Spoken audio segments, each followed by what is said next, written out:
Welcome to another episode of Fully Baked.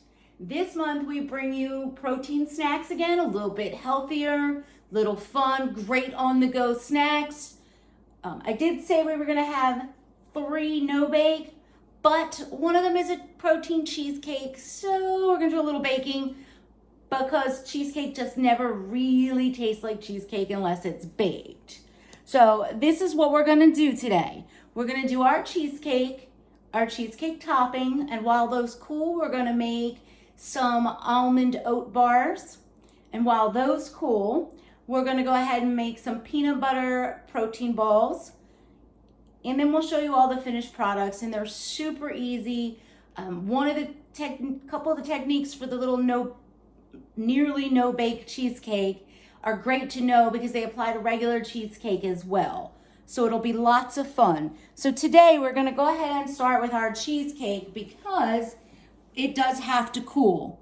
And what we're going to need for our cheesecake is 1/3 cup of fat-free cottage cheese, 2/3 cup of whatever kind of Greek yogurt you want. You could do plain, you could do vanilla. I like to do the vanilla honey. I think it gives it a better flavor.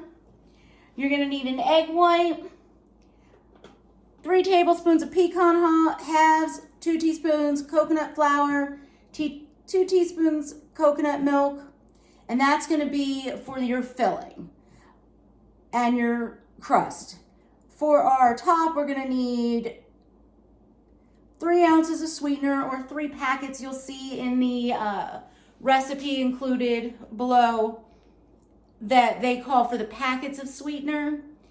That works out to approximately 3 ounces. I think that's too sweet. I'm going to use 1.5 ounces. And you can use basically any kind of sweetener in its powdered form, whether you want to use regular sugar, monk fruit, which is what I'm going to use, stevia, any of those will work.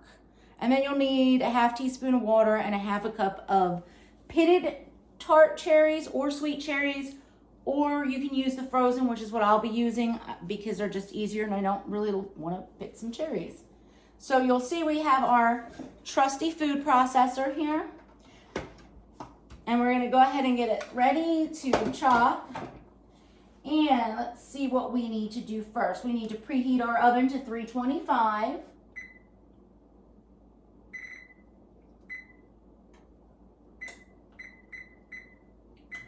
Then what we're going to want to do is take a roasting pan slightly bigger than our cupcake pan and fill it, I'd say, about 1 inch with water. And I'll show you before I put the pan in how much water's in there. And we want that pre-prepped so we can put everything right into the oven. Okay. Now you could put this in while it heats, so we're going to go ahead and do that, because that's really the easiest way. So I'm going to bring this over, and you can see it's slightly filled with water. And this is what's called a water bath, or you'll hear it called a bain-marie.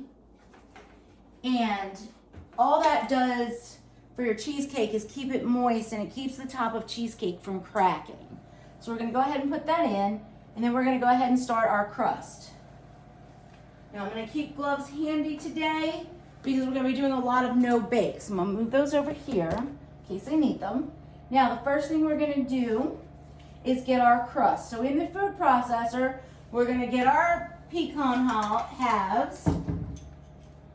So I've got some that I got at HEB at the grocery store. Open those up. And we want 3 tablespoons.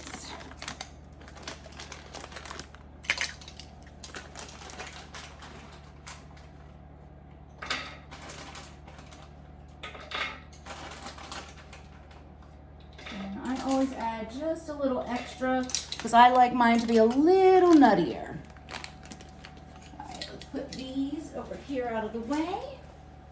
Next, for our crust, we want our coconut flour, which was 2 teaspoons. So let's get our teaspoon.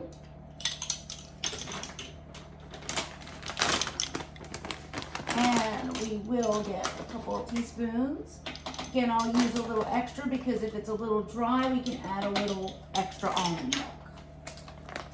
Let's get this out of our way.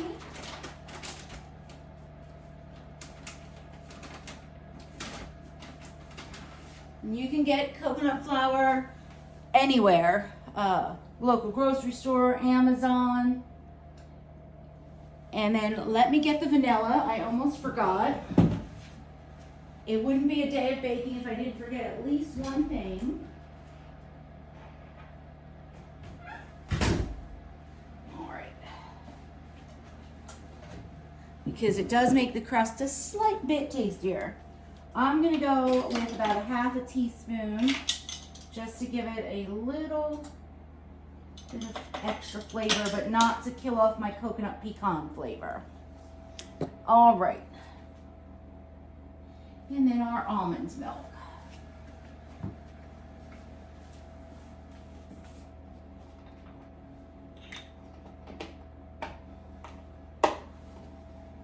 And then we have our little, I got these at my little HEB at my grocery store. It is a liquid measure cup for tablespoons. It also has ounces. So that is a really easy way to measure these out. And we wanted 2 teaspoons, which is about a half a tablespoon. And I just poured a little more because one, it's,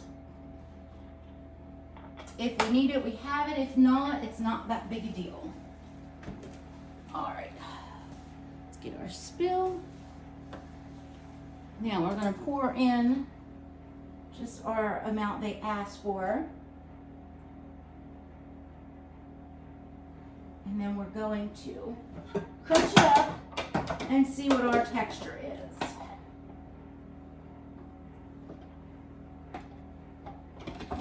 It will help if we get this all in the right direction. All right, now we're just gonna pulse it.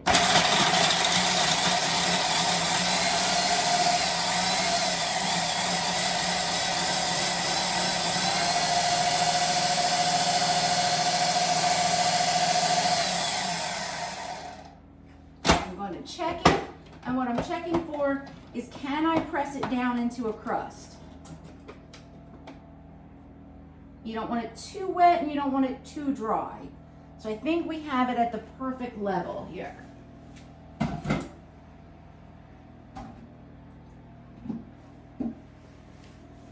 All right, so I'm gonna first get the food processor out of our way and pull out very carefully the sharp bits.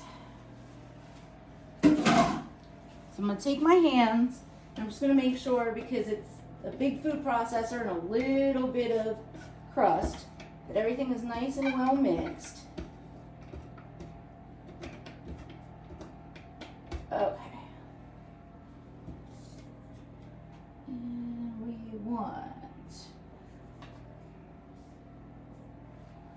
to get our cupcake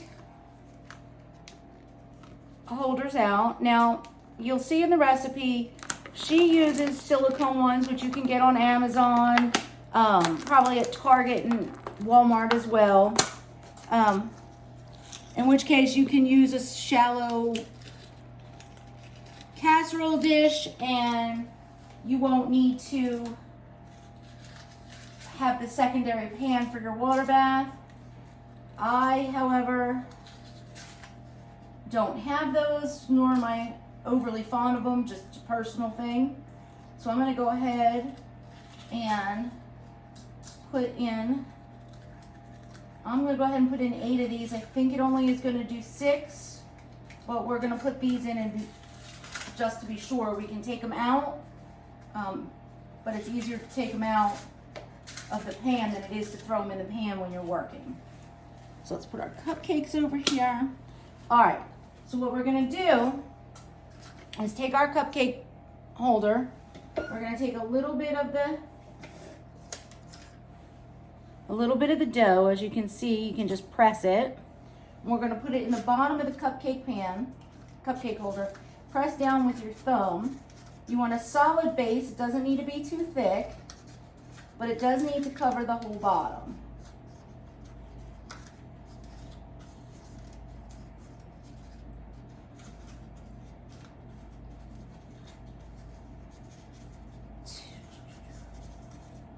So once you've pressed, it looks like that. And we'll do it again so we can see, because we have more. So we're going to do this, and we're going to take another little bit and put it in here, another little bit and put it in here, another little bit and put it in here. I don't think I have enough in this one. So I'm going to take it and just press with the tips of your fingers. You can use the back of a spoon, you could use a tiny spatula, but for a cupcake size thing, your fingers work wonderfully. And since these actually are being baked, you can touch them. Just get a nice little flat pressed down surface and pop it back into the cupcake pan. So in the cupcake pan, that's what we're gonna have currently. All right, just finish these up. If you find you have a little too much in there, you take it out. If you had a little too little, you just add some. You can press it together real easy. If when you're done putting your milk in, it's not holding together, it's not that slightly sticky, but not wet feeling, it just feels still super dry, add a little bit more milk till you get the consistency where you can just smush it together and have it hold the shape you smush it in. So you can smush it and it holds. If it is too wet, where it feels wet, not sticky, and again, you can't quite get it to just hold its shape like that, just add a little bit more of either the coconut flour or some pecan halves, whichever is your preference for that. Well, maybe we will get, I think we're only going to get 6, which is what I thought we should get. Okay. Oops. And if you get a little tear in it, in the crust, you add a little more. That just means it wasn't thick enough right there. And you fill your cup, same as the rest.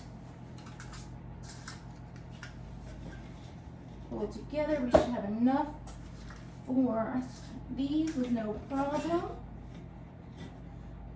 We might even get a 7th one. Let's see what we get.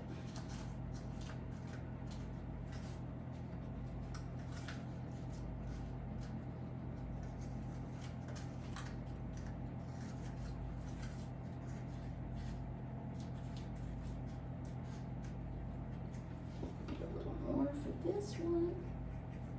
And like I said, you don't want a super thin crust, but you also don't want a super thick crust. You don't want more crust than cheesecake.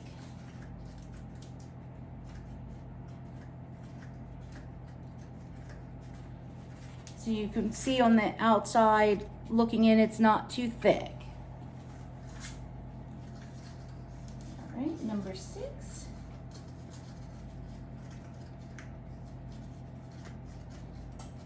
At the perfect amount in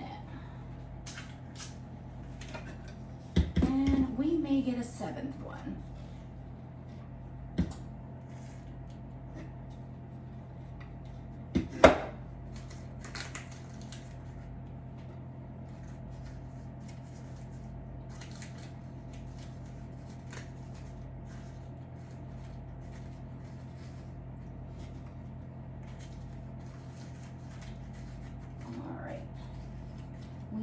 We got 7, which is what I really thought it was going to be. Let me wash my hands.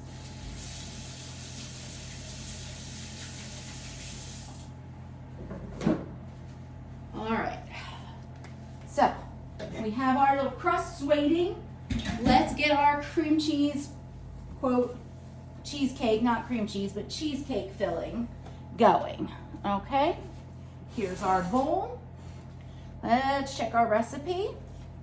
We want a 1/3 of a cup of fat-free cottage cheese. So let's get our 1/3 cup. Cottage cheese open. And I got the small curd, just that's what they had. It just has to be, if you want it healthy, it needs to be fat-free. Now you'll see on our later things that we're doing, oh, that's our 1/4 cup, not a 1/3 cup. Let's find the 1/3 cup. There it is. I knew that didn't look quite big enough. You'll find on our other recipes, the peanut butter balls and the oat almond butter bars, that we can easily make those vegan. This, however, I wouldn't begin to guess at how to make it into a vegan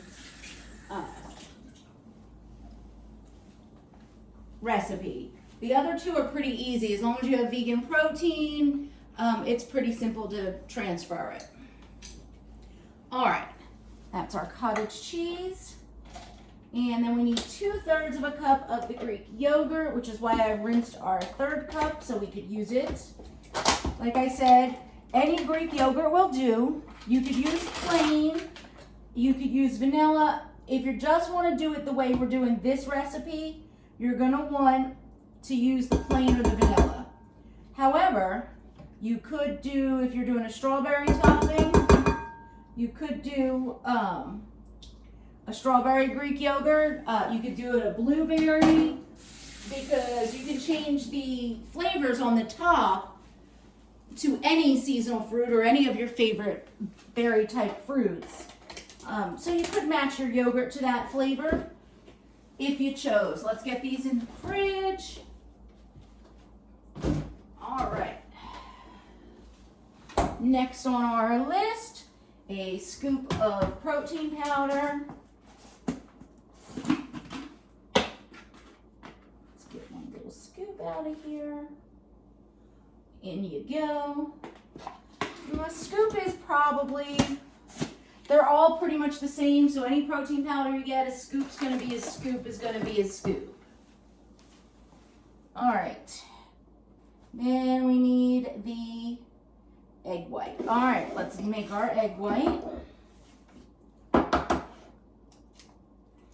And we're just gonna,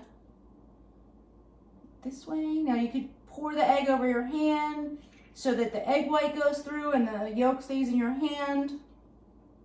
There's a nifty hack on YouTube you could look up, and I've tried it. It absolutely works, I promise you, where you take an empty water bottle, you know, the single-use water bottles, and you just suck the egg yolk into the bottle, leaving behind the white. I have tried it. It does work. All right, so next on our recipe is blend the cheese and egg and smooth. And then you add the yogurt and the protein powder per the recipe. You can do it that way. I'm doing it all at once simply because it honestly doesn't matter. If it was a cream cheese where you need to get the cheese soft first, then I would say yes, you want to blend everything in the order that they say. So we're doing it slightly different, and it gives you options. You can follow it exact, or you could just do it this way. So let's go ahead and blend that together so we get a nice, smooth, creamy filling. Now, let's get our spatula so we can scrape down our sides, because I can see that we've got protein powder sticking to the side. So as always, get in there and do that.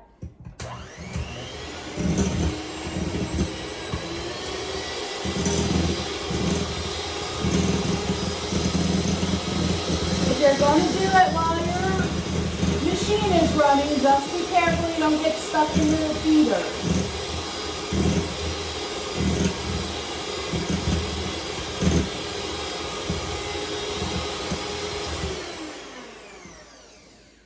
Now, for those of you thinking cottage cheese in my cheesecake, that's insane.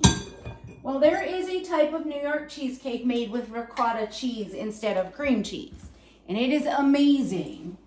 I think, personally, it's a little richer and more flavorful than the cream cheese in its own way. Both have their merits, but cottage cheese is basically the same texture, feeling, and cheesiness as a ricotta. It's just healthier. healthier for you. So then what we're gonna do is evenly add these into our pans, leaving room after it sets to add our cherry to it. Now I'm gonna go ahead and start with a tablespoon at a time per. That way I can very much control what goes in what. So I'm gonna go ahead and take my tablespoon and do 2 right there. That way I make sure I get it pretty even. And then I've already dripped into my empty parts of my pan. I will wipe that out before I put it in the oven so we don't get burnt on stuff into our pan. I'm going to do this half and then I'm going to turn the pan to make it easier to fill these. And I will show you as we go how full we're going. But if we rotate our pan when we're not trying to reach over everything while we fill, and you're less likely to spill cheese all over the place. Like I said, I'm going to wipe it where I drip it on the pan just to keep it a little cleaner. But I almost always drip it when I do a cheese scooped out like this, so. And speaking of, there we went ahead and spilled it right there. All right, so we're gonna go and we're gonna take another one. We're gonna fill it to about 3/4 full.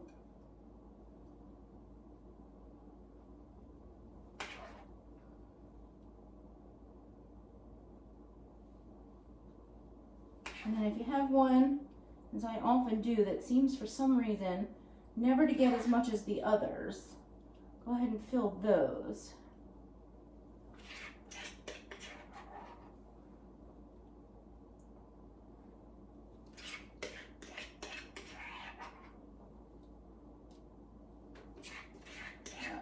Give it a good spray, try and get as much of it into your pan as possible.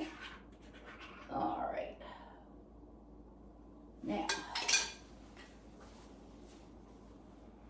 let's get our paper towel and clean up the edges of our pan, which is as simple to do.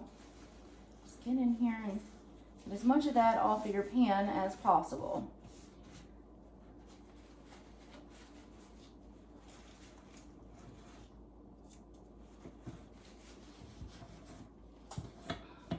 Okay, and this is what it should look like as it goes in. Now when we go in the oven, it's going to go directly into our bain-marie, our water bath, and it should sit, let me pull that out so I don't burn myself, and so you can see a little better. Pull it out carefully. All right. Should sit about 3/4 of the way up your pan.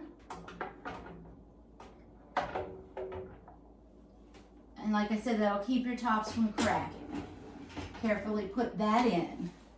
Now we're gonna bake those for about 20 minutes until when you, 20 minutes, it'll take about 20 minutes.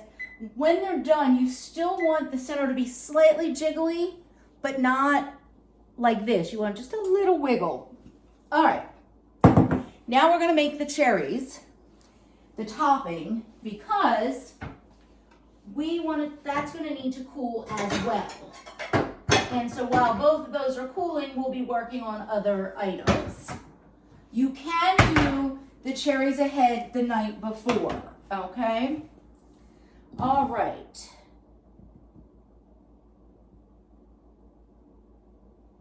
We're going to take our cherries, which I have over here. I'm going to open those up. And we want I want to say we wanted a 1/2 cup.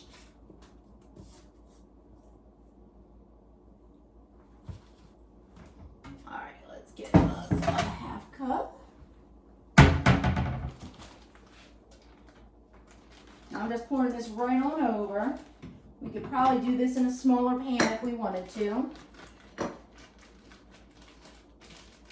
Now, let's get these put away.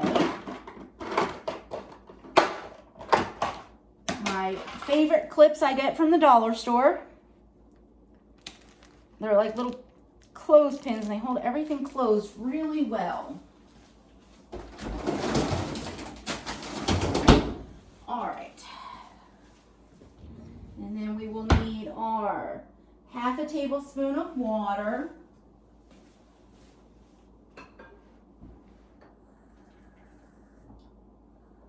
Now, anytime I make a filling, I like to add a little splash of lemon juice into it. I think it pairs the sweetness well. It is an optional choice for y'all. I also add a little vanilla always because, again, I think it adds a much better flavor. So, we've got get our clips put away. I got this little container to hold them in at the dollar store also. It's a great way to keep kitchen clips from getting all over your kitchen. We are going to take our sweetener.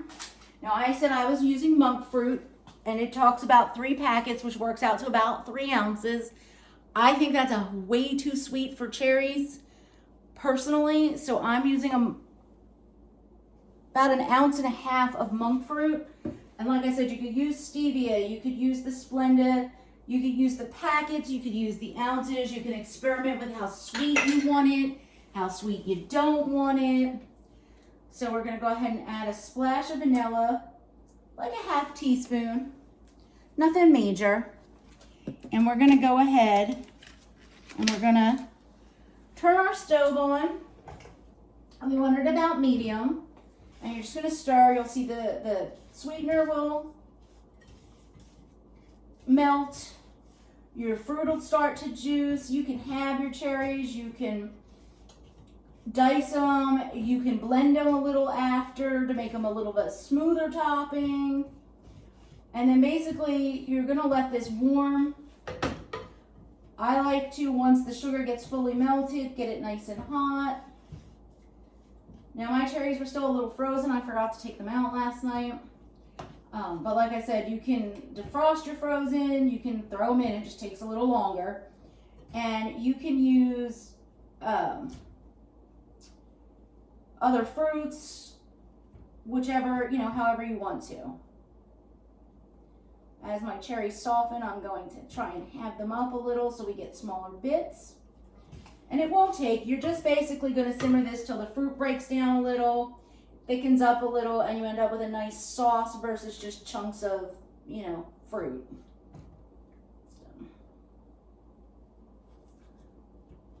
And you can see we're just not, this isn't something you have to stand over terribly if you have a non-stick pot. If you don't have a non-stick pot, I wouldn't want to walk away from it too much because you could easily burn sugar or get your fruit stuck to the bottom.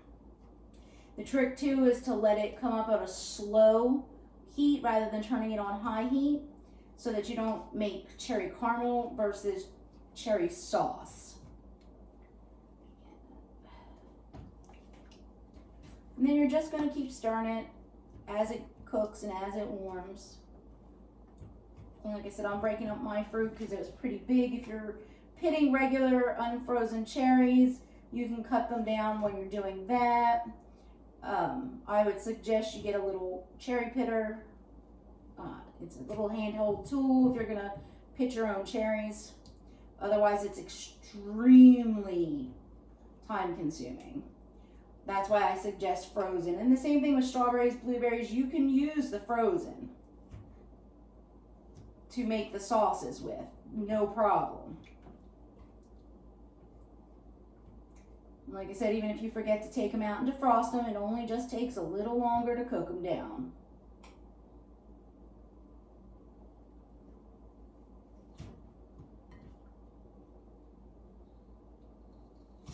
Now, in a pinch, if something goes wrong and you burn up all your cherry sauce, because it has happened to me, I'm sure it happens to other people as well, you can, in a pinch, use a flavored jam on top. You can warm it, melt it down so it gives it a little bit, sweeten it, add some, you know, vanilla, add some lemon, give it a little extra flavor, you know, and add that on top. It's not as good, but you know, you can go that route. If you don't want chunks of fruit, if you're not really, you know, a big fruit person as far as chunks, you could cook these down the same as we're doing now. We're gonna turn this heat up so we can, now that everything's liquid, we can get a little bit of a boil first. So once you get everything kind of to this point where it's super liquid, there's no more, all the sugar's melted. Let me make sure you can see that. All the sugar's melted. Then you turn it up a little. You want to get that first boil so that you can keep it on a simmer. What you could do is do exactly as we're doing now, but then take a stick blender or pour it into a big blender, blend it all the way down, and strain it out and have a just sauce for the top as well. So there's many, many options for the topping to these little cheesecakes. Now with our almond bars, you're gonna see we're gonna melt chocolate, and I'm going to melt it, I think, in the microwave for y'all, because we've melted chocolate on the stove before for something else we've done. So I think this time, or we've done the double boiler on the stove. I don't remember if it was chocolate or just for the brownies.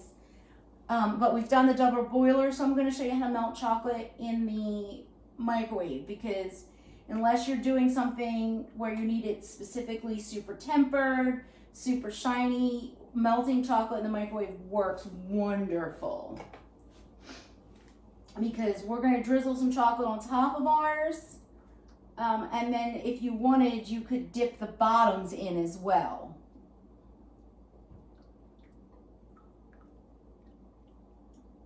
I mean, personally, I think it depends on whether you want it, what type of snack you want. If you want it more savory or, you know, a little more natural rather than desserty, you would do it with just a drizzle. You don't even have to put the drizzle. You could just sort of keep it plain. Or if you want it to be a little more, if you wanted to serve it as a healthy dessert, you could first dip the bottoms. Once they set and dry, you could flip them over and drizzle chocolate on top and make it a little dessertier, or even just a little fancier if you're using them for a holiday. All right, y'all, we're starting to see some bubbles, so that's good. And these cherries should take about as long to cook as the cheesecakes do. This may take a slight bit more simply because I started with the frozen. So we'll just wait and see what happens here. You can, if you want it to be a little more gelled, you could use some cornstarch in there to gel it. But I think we want this a little more natural. So I can hear it starting to boil a little. So once I get that boil, I'm going to turn it back down and let it simmer so it cooks it down. And by cooking it down, I mean it's going to naturally thicken up from the fruit, pectins in the fruit.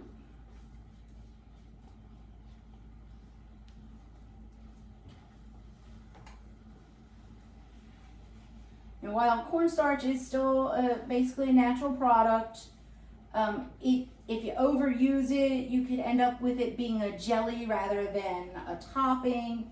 If you underuse it, you might just get it still be too loose if that's what you were depending on.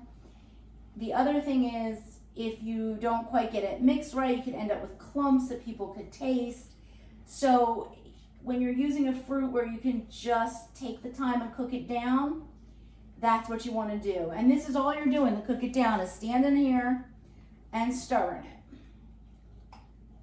So we've got about 10 minutes to go, and what I'm going to do is get back with you right about when we're done, and I'll show you what your cherries turn out to look like, because the only thing we're going to be doing for the next 10 minutes is stirring, and the cheesecake should be about done by then, and we'll be able to check everything at once. Be back with you in a bit.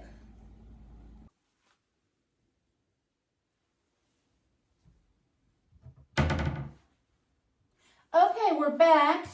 We're gonna pour our cherries into a bowl. so that they can go in the refrigerator and cool. And I'll show you what they look like. They just finished. All right.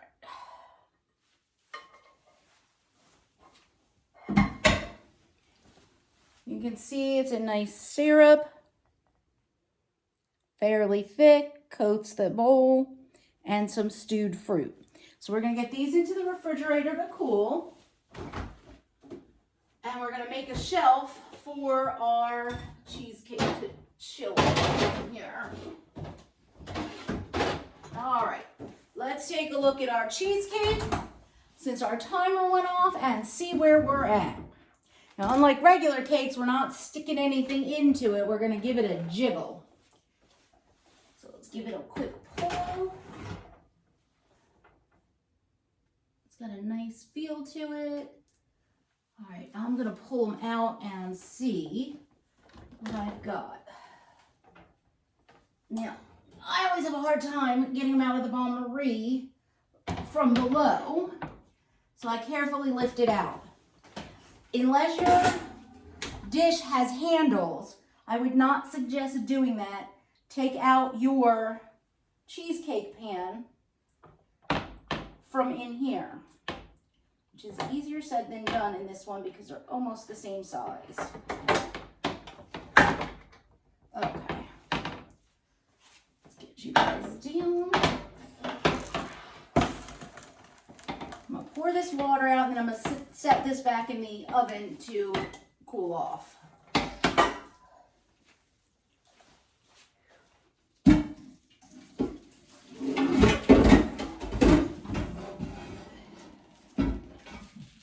So it is out of the way and we won't burn ourselves. Okay, let me show you how our cheesecakes are. Pull one out for you. You can see, as soon as I get a hot thingy, because it is hot, when I pull the side away, it stays. Give it a little, it's got a little jiggly to it, but it springs back. So we're gonna put this back in the pan. Actually, I'm not. I think I'm gonna make this a little bit easier to cool by taking a plate and pulling our little cheesecakes onto the plate. But if you're going to do it this way, be very careful. The pan is hot and the cheesecakes are hot. For our purposes, it'll just help the cheesecakes cool quicker in the refrigerator after I pull them out. So if you're doing the cupcake pan method, you may consider cooling them right in the pan in your fridge if you're not time constricted. In the fridge we go. All right, we've got our cheesecake components in there cooling, so we can move on to our lovely next recipe. Let's get this hot pan out of the way so we don't burn ourselves. All right, the next thing we're gonna make is going to be our squares, our almond maple oat squares. So we're gonna get our ingredients ready. We're going to need a bowl. We're going to need an 8x8 pan. Okay. And we're going to need our parchment paper, which we are going to, instead of fit in, just line, because we want our bars to come out. So we're going to go ahead and just fit it in there so we can press the bars in. Okay. Now let's grab our recipe. And what we're going to need is oats, protein powder,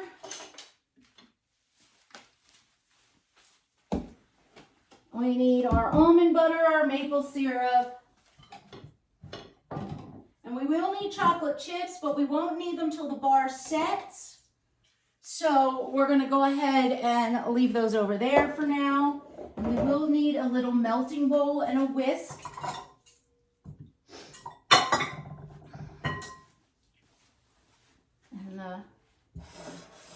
what we're gonna wanna do once we get everything ready to press it in is we're gonna want gloves. And the big trick is gonna be our cooking spray on our gloves when we're pressing the sticky stuff down so that we don't have it all stuck to our hands or our gloves. All right, I'm also gonna add a little vanilla to this recipe as well. I like it in everything. That is a personal choice, okay? All right, now we're doing these next. They're just little cereal bars like Nature's Oat bars, Kind bars, that sort of thing. These require no baking unless you want to melt some chocolate, in which case we will melt some chocolate chips, and we're going to go ahead and do them in the microwave, so it'll be super simple. So the first thing we want to do is line our 8x8 pan with parchment. Now you can cut it out. I like to have it overlay when I do bars like this so that I can press down and have it not stick. It's not going to be as perfect as it would be if you cut it, and that's okay. So it's going to pop out until you press the bars in. The next thing on our list is we're going to want to combine our protein powder and oats. So we need 1 to 2 scoops. I'm going to use 2. The recipe itself calls for chocolate protein, I think. I'm not a fan of chocolate protein, so I'm going to do vanilla, but you could do chocolate, or if you really wanted to get nutty with it, you could do peanut butter flavored, you could do cookies and cream flavored, you could do any flavor you think you would like with these other ingredients. But I'm going to stick with my vanilla because I don't actually like the chocolate protein. And then we are going to add our 2.5 cups of oats. And I am using the Quick Oats, or just whole grain oats, nothing special, nothing unique. I like the H-E-B brand, the Quaker Oats are good. So we need 2.5 cups. So let's get our half cup back out. See if I can find my half cup. Oh, I still have it over here, drying. Let's dry it off.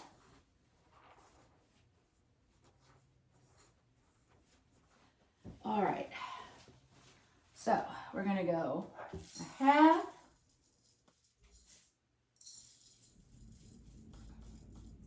1, 1.5, 2, 2.5. Okay, now we're just gonna take our spatula and we're gonna mix our oats together with our protein powder, kind of like we did with our dry ingredients when we made brownies or cake or any of the other items, so that they're fully mixed before we start combining ingredients. Okay? And then what we're gonna do is we're gonna take our 1 cup almond butter, and I have gotten the naturally more roasted almond butter. It has probiotics and flax, so it's really good for you. And I like a little bit of the roasted flavor in it. But you could use just the natural. You could use whatever brand is available to you. You could make your own. It's fairly simple. You just grind up the almonds. I would suggest a slight roast on them. I just think it tastes better. Now with a natural product, you're gonna have the oil at the top, which you won't have with like the store-bought peanut butters. And I, of course, as always, spilled it a little trying to mix it up. But I'm trying to give it a good mix so we don't get all the oil in our bar. It smells amazing. I wish you guys could smell this almond butter with the roasted almond. I just think it's that much better than the regular raw almond butter. But if I was making my own, I would probably just roast my own almonds like I do when I do my own peanut butter. I roast them in the oven first and salt them a little, because I just think they taste so much better in a peanut butter that way. So we need a whole cup of this, so we're gonna keep pulling it out until we get it. This particular one is pretty thick. And this is going to be most of our jar because it is a 12-ounce jar.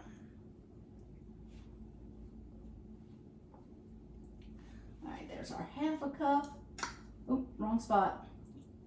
And if you do what I just did, which was put it there when you're supposed to put it over here, that's fine. You'll just have a little oats in your melty mixture.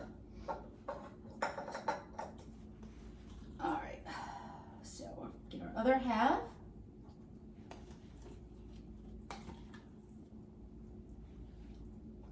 And I am probably going to use most of this. All right. I'm not going to worry about the little bit of oats that got in there because I put it in the wrong spot, because that does happen. Let me rinse my hands and wash them from that. All right. Now for our maple syrup.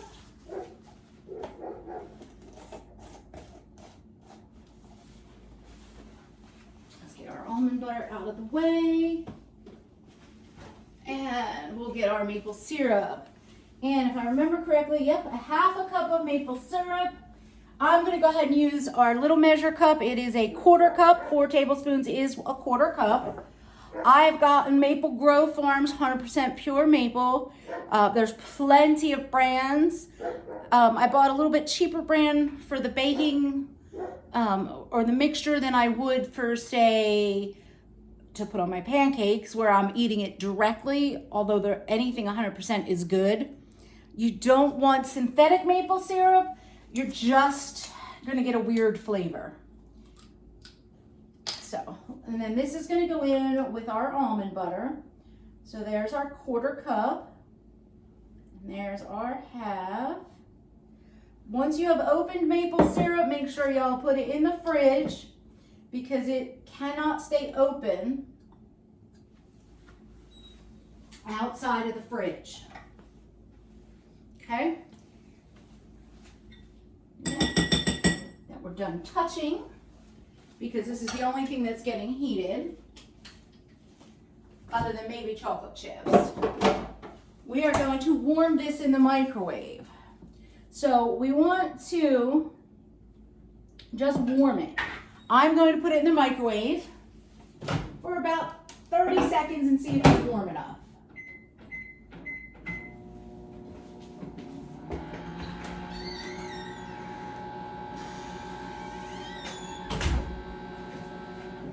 Now it should be close, if not all the way. I'm going to add a little bit of my vanilla. Get my measure spoons. And we're going to go ahead and put about a half a teaspoon in. We just want to enhance our flavor, not overpower anything. So, let's check our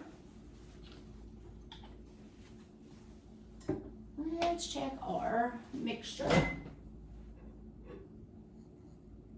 We need about another 30, I think. So I'll check it about 15 seconds. We're gonna whisk that smooth. Now, if you want, you could drizzle white chocolate over it. You could use the carob chips, white chocolate chips, peanut butter chips, yogurt chips to drizzle over the top. You could even do a glaze if you were not minding adding a little bit of sugar. And so you can make all kinds of different flavors how you would like them. All right, now this is just warm, not hot, and we're gonna whisk it together carefully because almond butter is thick and it is a smaller bowl, and it is gonna look a little yucky, for lack of a better word, kind of like chunky until you get it really whisked together. So once you kind of break through, you start in the middle, whisk with little short whisks, little tight, or if you use a bigger bowl, that's fine. If you don't want to microwave it, you could always heat it over the double boiler, a simmering pot of hot water until it warms. And it will be a relatively thick mixture once you get it fully whisked together. So we are whisking.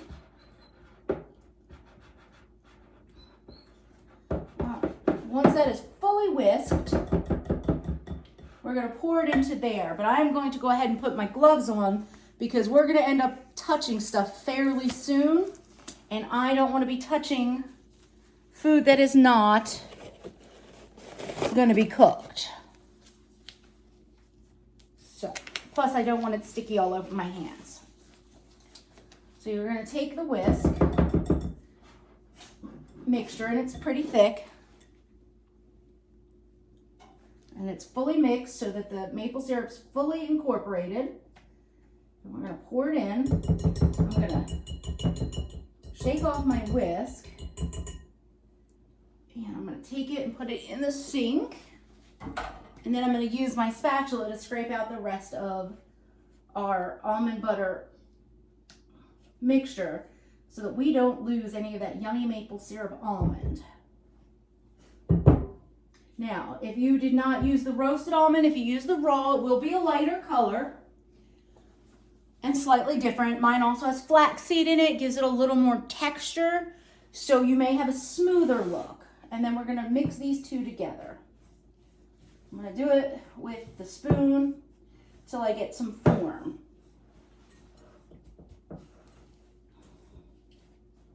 If you find this is too crumbly, and we'll see if it is, because it might be, where it's not fully holding together, like there's just dry bits that won't stick.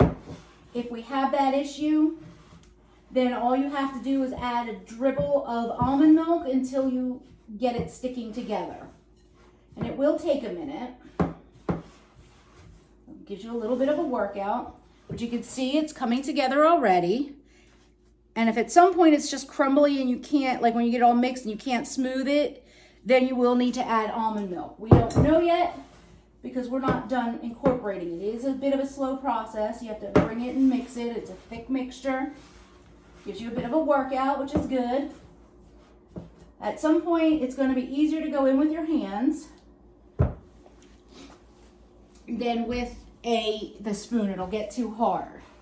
So you're going to stick your hand under, pull up anything that's not mixed, squish it together. So you're going to pull it up. Anything that's not mixed, you're going to try and scoop in and squish it together. And we're getting there. It takes a minute. And you'll see the difference between where I showed you part of the way and when we get all the way there. And it looks like we may not need to drop the milk. It looks like it's going to be enough.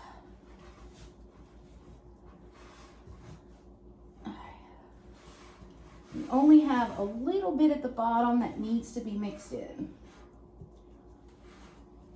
I'm going to get my second hand in there now that it's thicker. Now this is where you might think, oh, I need a little milk. Give it a minute. Work it through first before you're sure.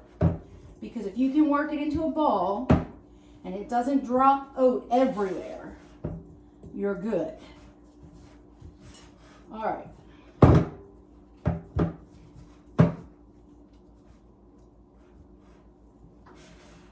Now, I'm going to pull off a piece.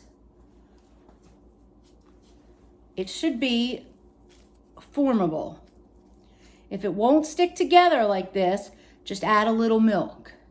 If for some reason you got a little too much liquid in there and it's not holding at all because it's too wet, because it should just be sticky, then what you're going to want to do is add a little bit of oats. But I think ours are just fine.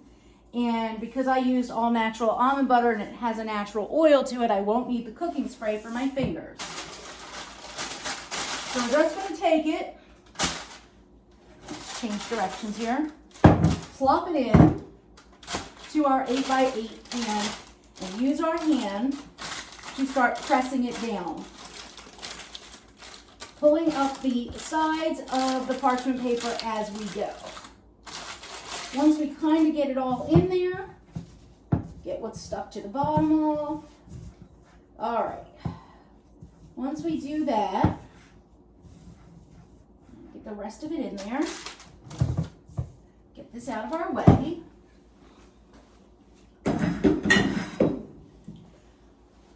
we do have another trick we can use. Make sure I don't touch anything with the inside of my gloves.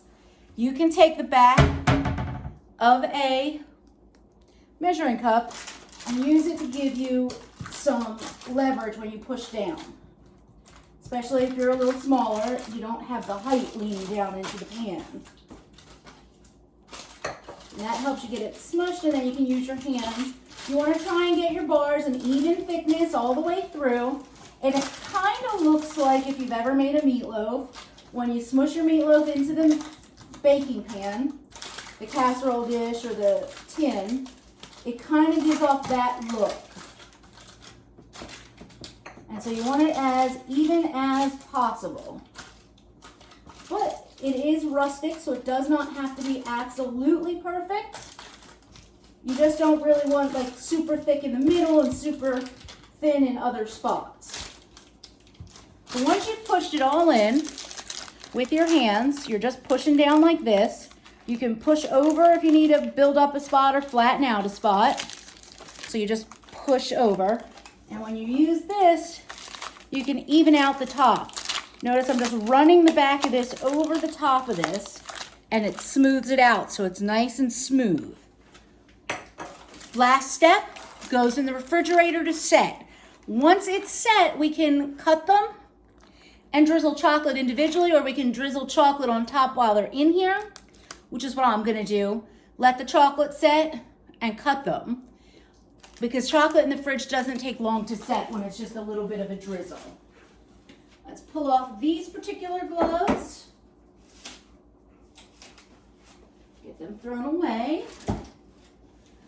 And we are on to our final project of the day, because this one, start to finish, doesn't need to be chilled, doesn't need anything. You just make it and you can literally eat it when you are done. And that is our protein peanut butter balls. I love these suckers. And you could use almond butter, you could use sunflower butter, you could use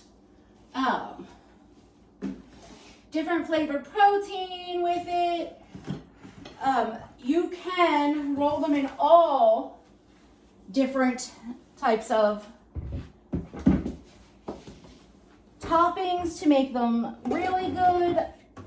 I've got 3 different toppings that we're going to roll them in. And we're actually going to start with our toppings first. So just give me a second and we'll bring them over. The first 2 are easy to prep, but let me get a list of our ingredients. We need oats. We need smooth peanut butter. For this one, you absolutely need smooth peanut butter. Protein powder, cocoa powder,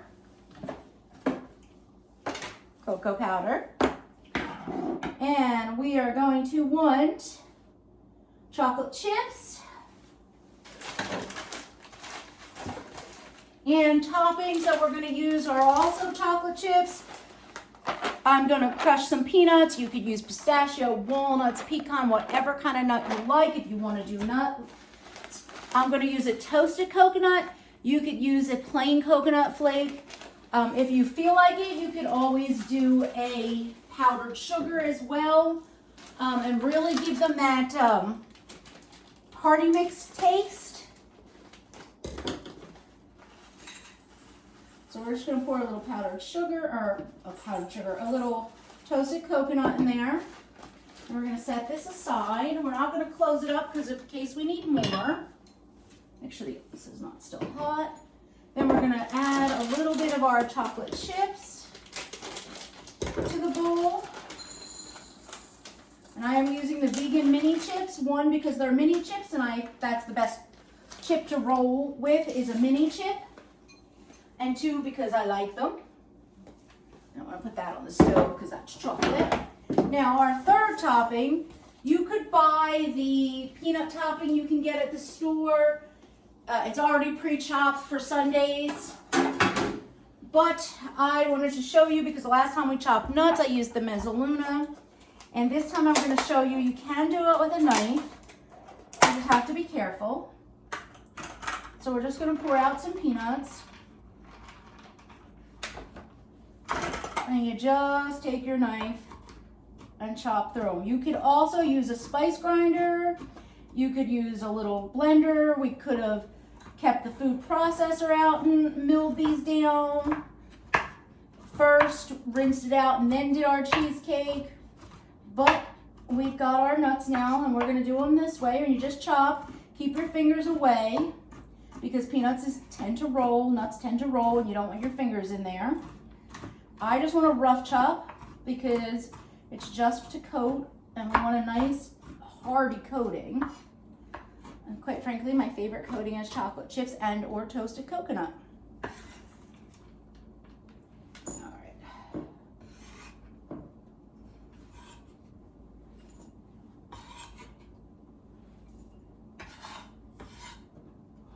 Alrighty.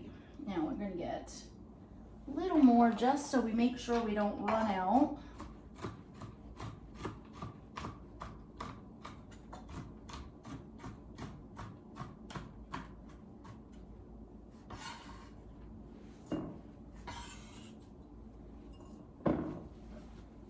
All right.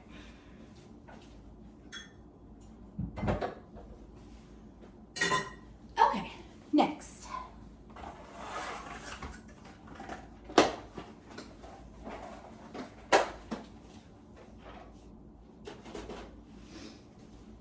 There are toppings set aside, okay? Let me get a plate. We're gonna put these on as we finish.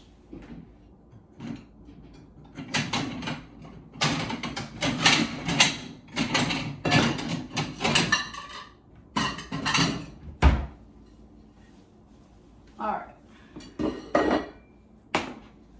got our bowl. So we're gonna combine our first 5 ingredients. So we need 1 cup oats. So we'll use our half cup since we have it right here. 1/2 whole cup of oats. All right.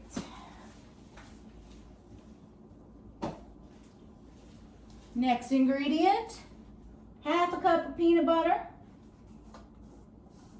I'm gonna do like I did with the almond butter and get a spoon and spoon it out into there.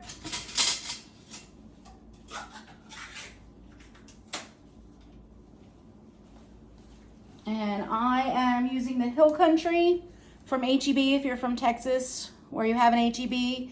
I primarily use this because it has as low calories, if not lower than some of the organic products, and they do not use alcohol sugar in it, so I can use it when I make stuff for the dogs because alcohol sugar, xylitol, has many other names.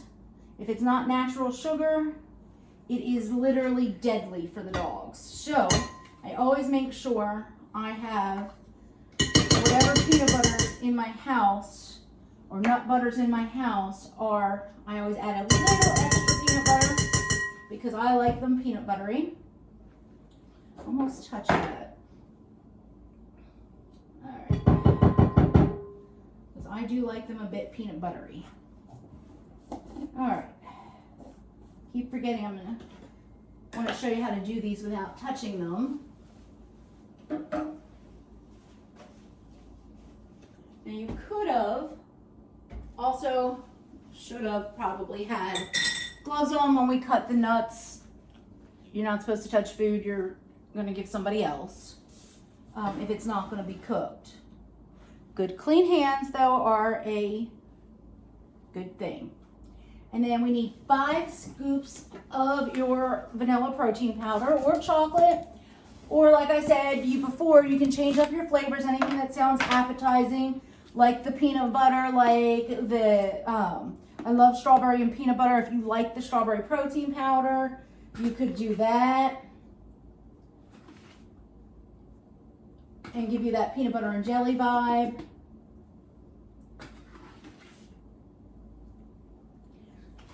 And that would probably be really tasty. All right. And then a little bit of chocolate chips for the inside. Just a little. You just want a bit in there so you could use them. All right, and we're going to set those aside because we will use those for our other bars. And then we're gonna wanna mix, and we may need to add a little, we're just gonna wanna add a little bit of almond milk as we mix till it comes together. But we're gonna do the mix first like we did with the bars. Smells delicious. And you can see the difference between this and the bars is this won't fully come together because there's not enough peanut butter and liquid in that peanut butter. But we want to get it a good mix before we start adding that almond milk. And we're going to add it in little drips until it just comes together. So I'm going to go ahead and put gloves on at this point. After I pour a little vanilla in, I'm going to work about a half a teaspoon. Because again, I put vanilla in everything. I like it. I'm going to throw some gloves on because at some point we're going to be sticking our whole hands in there. And while my hands are clean, one, it is an uncooked food, and two, it is sticky. And at the point where we're really going to stick our hands in, we're going to spray and do some rolling. We're going to use our cooking spray. Now we need to add our cocoa powder, which I haven't added yet.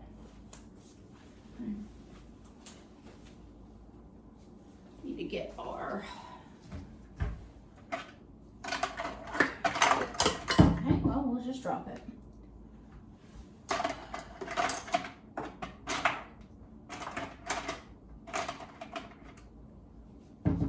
We're going to use our 1/4 cup scoop for our cocoa powder, which calls for a cup. So that's going to be 1/4, half, 3/4.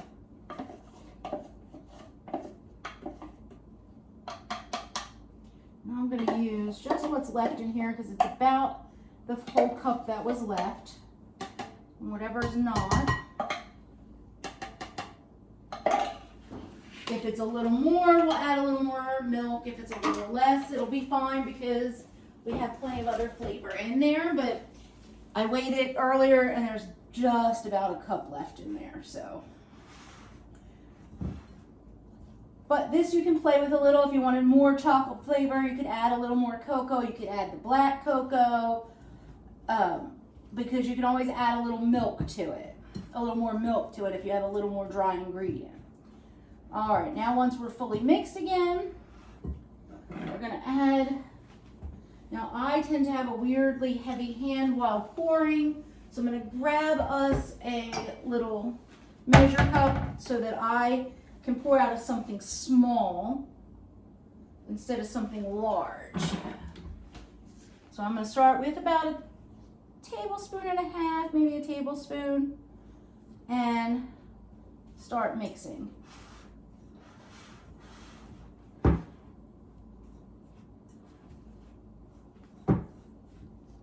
Now it calls for 2 ounces, but like I said, depends on how much of this, that, and the other you add. And if you're using natural peanut butter, it has a little more oil to it. If you've made your own, you might have less oil, so it's going to be less or more wet. And that's why I say, while it calls for 2 ounces, you may need more. I know I'm going to need more because I added a little bit more and I had a drier peanut butter.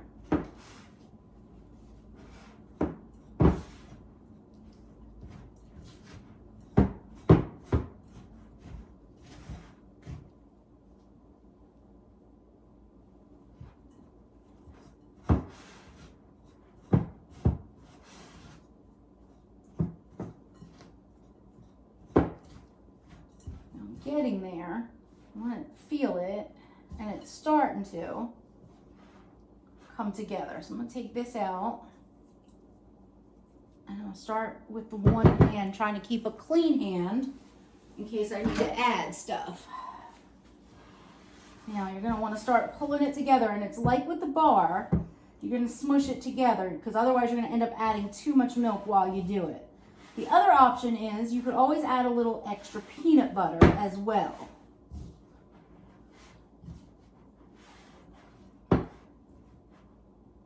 And I think I have enough peanut butter, so we're going to use some more almond milk. And this time I'm going to use the big pour because I have a dirty hand. Yeah, it's coming together now. And you'll start to feel it hold its shape and get really sticky.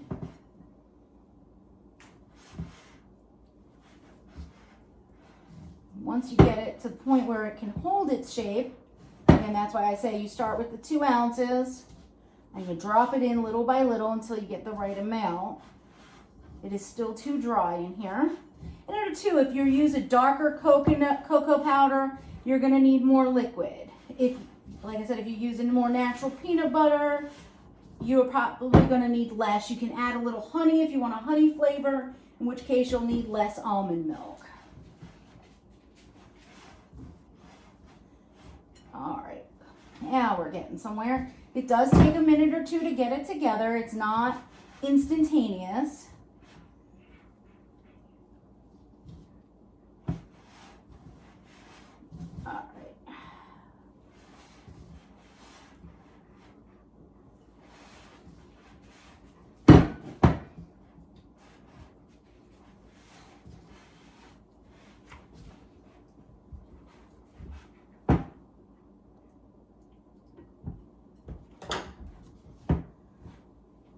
All right. Now I want to make sure I get underneath and scrape down.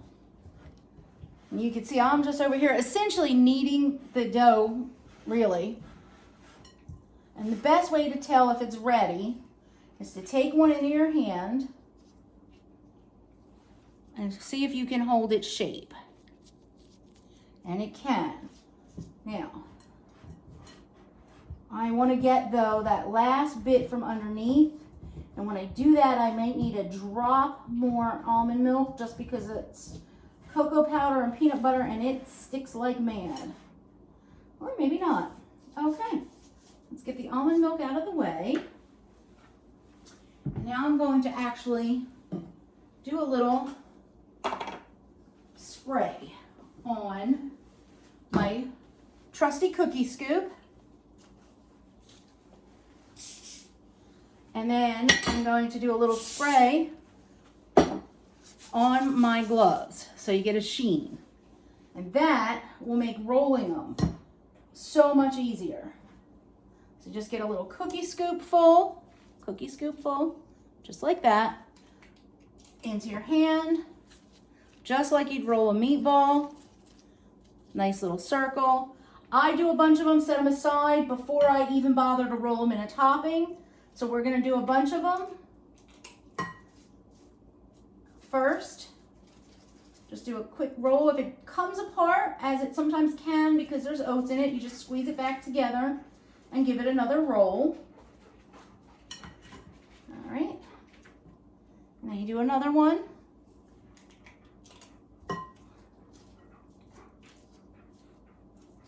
And they should all be relatively the same size. Some are going to end up smaller, some a little bigger. Some will have more of this, that, or the other in them. Get back to rolling those in a second. Need to grab a napkin so I can open the door and let the dog out. And the reason I grabbed a napkin to do that is that way I didn't touch the door and I don't have to change my gloves because my gloves only touched a clean napkin. So, helpful hint if you're ever doing something like this, and your dog wants to go out and you don't want to have to change out gloves because they ain't cheap. Nothing is. You can grab a clean napkin, clean paper towel, and never touch the door, in which case you're good to go. All right, and you can make them different sizes, or you can be exact and make sure you fill them each one the same. I just use the cookie scoop to make it easier on me to get a general amount into my hand. All right. So, and this is how they look when they're rounded. Let me show them to you on the plate before we roll them. Okay. We'll do one more and then I'll show you how to roll them in the other items. All right. So now we have 6. We're going to set that aside. And we're going to do 2 in the chocolate chips. You just want to put it in, coat it. You're going to have to push a little for the chips to get them to stick. Basically, you're just going to want to press the ball in to the chocolate chips. It's going to flatten it a little. I'll show you in a second. And then you just take it back into your hand with the chips and roll it. And really, it's not so much a coating on the chocolate chip ones as it is adding extra chips to that one. Instead of just the few, you've added a little bit of a layer of chocolate chips embedded into the outside of that particular one. Okay, if you're gonna do toasted coconut, you put them in, use your fingers, fluff the coconut over. Again, I'm gonna do the same thing so you get a nice coating.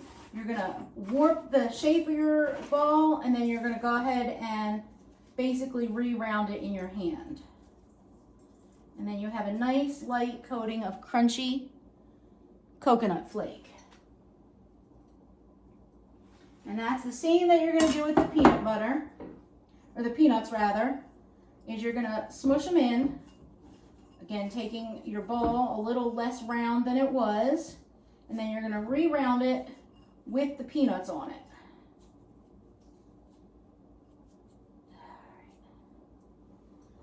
And that is that. Now, I'm gonna go ahead and roll the rest of these.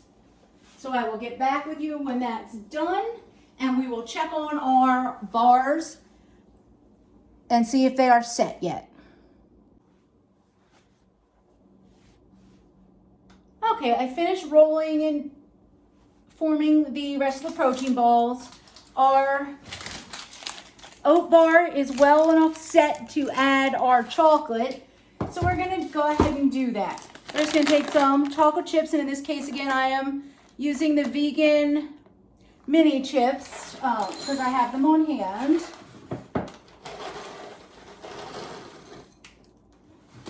And we really shouldn't need that much. So I'm actually going to get a secondary container and pour out a bunch of them so I can just keep them in the container. So we only really need a little bit of chips. All right, now we're going to put this in the microwave. We're going to start with, it's a small amount, I'm going to start with 20 seconds. And no matter how long you see that it takes one time or any time you do a melted chocolate in the microwave, you do not want to do the full time to start. You'll just end up with burnt chocolate. You really do need to take your time and do it each step and see. Okay, and then we're going to drizzle this chocolate on. Let me get a hot pad because those are hot coming out there. And I'm going to show you how to check. Now you can see clearly these are not melted, but how you check is you take your spoon and you can see on the bottom as you turn it that they're starting to melt. You give them a quick stir. These are still pretty fully formed, so I'm going to go ahead and go with another 20 seconds. And you're going to do that each time, and then you may even break it down to doing 10 seconds, 5 seconds when it gets close, because you don't want to burn your chocolate. And not only smells bad, but you have more to clean up that you didn't need to if you just took your time. All right, and we're going to pull it out again. And I'll let you see the progression. Now you can see how almost melted it is. And you want to stir it because some of the heat will help it start to melt within itself. So we're going to go ahead and I'm going to move to a 10 second because we still have some pretty fully formed chunks in there.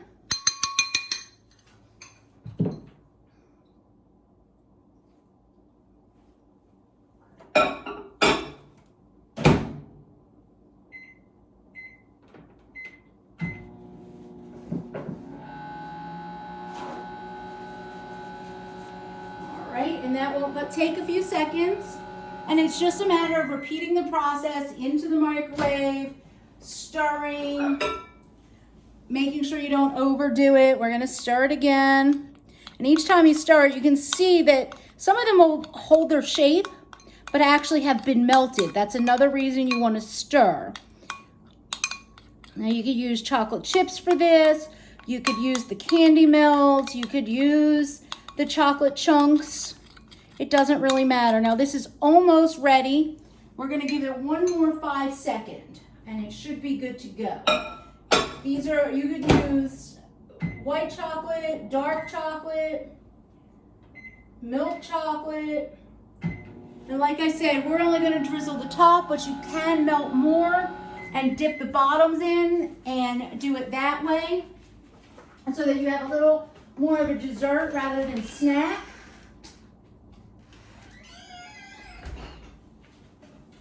All right, let's see. This should do the trick for our chocolate. Give it a good stir. You can see it's completely liquid. It pours. Now you can just use this spoon if you want. But I wanted to show you, let me get a paper towel to put this down on. I wanted to show you the little chocolate drizzle spoon. Looks like a little leaf. Put it in the chocolate, you hold it this way, and it can give you a little more control. You'll see them in the links below to this on Amazon. They're very inexpensive, but they're not necessary. I mean, it's up to you. You can just use your spoon. I'm gonna show it to you. Okay. When you have one like this, you can take it and let it drip out.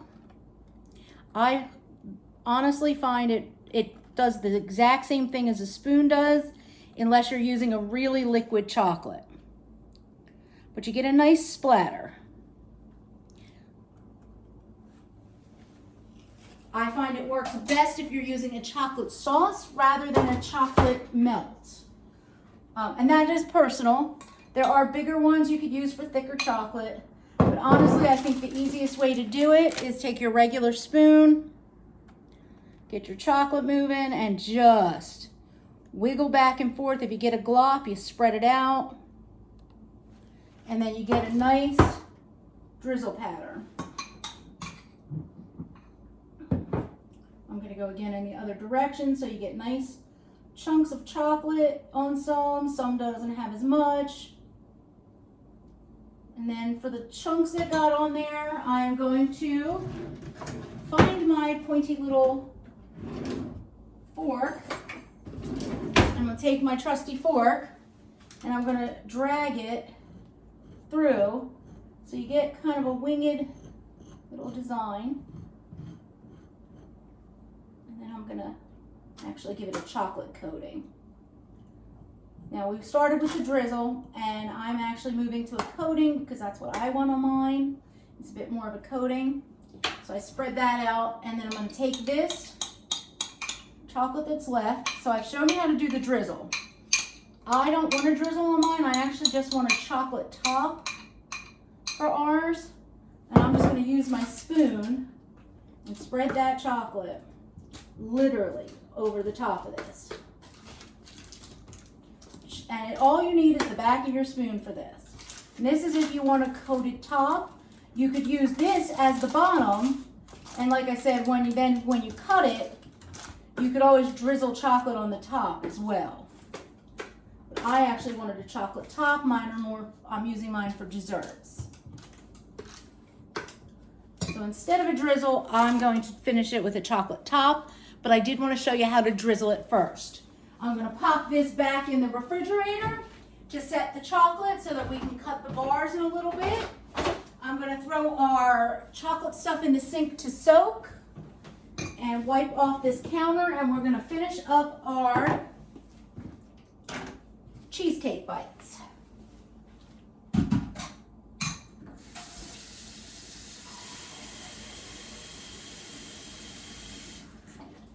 Let's wipe off this little bit of chocolate we got on the counter so it doesn't get anywhere near our cheesecake bites.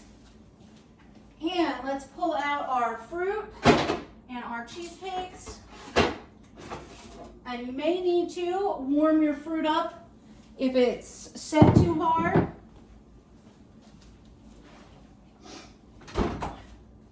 So let's stir it and see what we've got. Our little cheesecakes are perfect. Look at them. Nice and solid. All right. My fridge works a little too well and I got a bit of a froze going, but it should just come to a nice little fruit topping. So see, a nice little fruit topping. So we're just going to take a spoonful Put a little bit on each cheesecake. Now yours should be a little more liquid than this because like I said, my refrigerator works itself overtime and has frozen this a little. I'm not gonna bother to warm it because we're not eating it anytime soon. So the liquid will come out as it defrosts on itself. But it'll give you a good look at what it looks like. And it won't take long for that to start to melt a little, so when I show it to you, you'll be able to see it. And there you have your cheesecakes.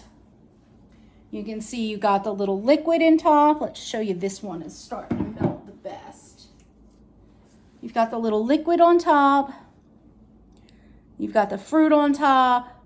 And you've got your little cheesecake square with your little crust. All right, I'm going to put these back in my fridge. And I will be back with you in a little bit when we're ready to cut our squares. All right, guys, we're gonna go ahead and pull out our bars. That's one of the reasons I like to leave the parchment paper up on the sides. I literally lifted it out. Now I'm gonna slide it right off my parchment paper, which I'm actually gonna put right back into my container so that my container, it doesn't stick to my container. And now that I have slid that off, get my gloves on. Let the dog out before I even get my other glove on.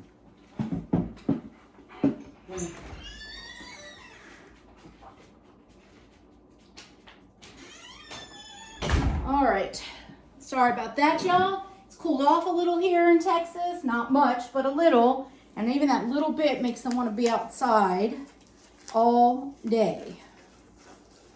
All right. You can cut these squares as big or as small as you want. I find them quite rich, so I like a nice small square. And just push through, and there.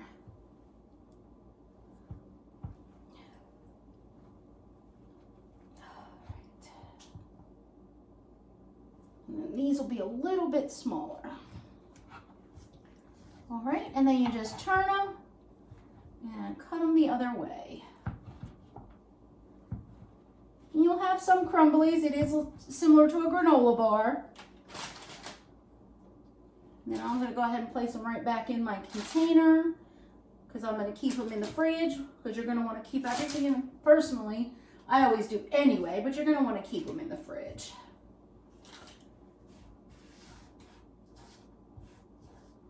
And like I said, you're going to get a little crumblies.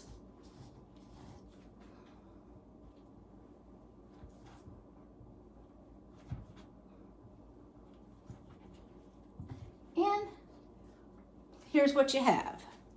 Now, like I said, if you wanted to really fancy them up, you can flip them now that that's set and then drizzle the chocolate on what was the bottom and make it the top. I just want it this way. I'm trying to work quickly because the chocolate will melt very quickly out in the kitchen outside of the refrigerator right now. So I'm just going to place all these guys right in here. All right. And that is it for this month's installment of Fully Baked.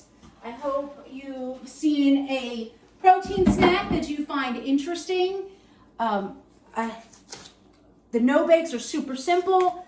They're also something you can do with your kids because you don't have to have anything hot for the 2 no-bakes. The cheesecakes are just decadent, but so much healthier for you. And I hope you love them. Next month, we're going to do something really fun that'll be really fun to do with kids or grandkids. And we're going to do dessert pizzas.